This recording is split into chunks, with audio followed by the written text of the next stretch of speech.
Don't let the smile fool you. Our new Prime Minister has just been sacking ministers who served her predecessor. This is what the new team looks like. Liz Truss promoted to Justice Secretary, Justine Greening to Education, Andrea Leadsom, who pulled out of the leadership race on Monday, became Environment Secretary. And Amber Rudd was made Home Secretary last night. This cabinet will be a lot more female.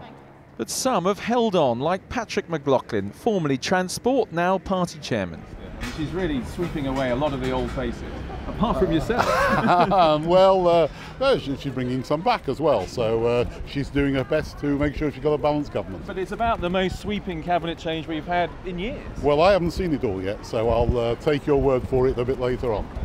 And Jeremy Hunt went in without an NHS badge in his lapel and came out with one. He stays as Health Secretary. But I'm thrilled. I'm absolutely thrilled. Thank you, Andy. Best job in government. David Davis will have the newly created job of Secretary of State for exiting the EU. And let's not forget the biggest surprise so far, Boris Johnson, appointed yesterday as Foreign Secretary. And here are the ministers who've gone, with some well-known faces like Michael Gove and George Osborne. They have been on social media, Michael Gove saying it had been an enormous privilege to serve and wishing the new team good luck, as did George Osborne, who wished his successor and the new Prime Minister well. Today, the new Chancellor, Philip Hammond, met the US Treasury Secretary. In fact, it was the second time in 2 days the American had come to number 11. Well, there was a different Chancellor yesterday.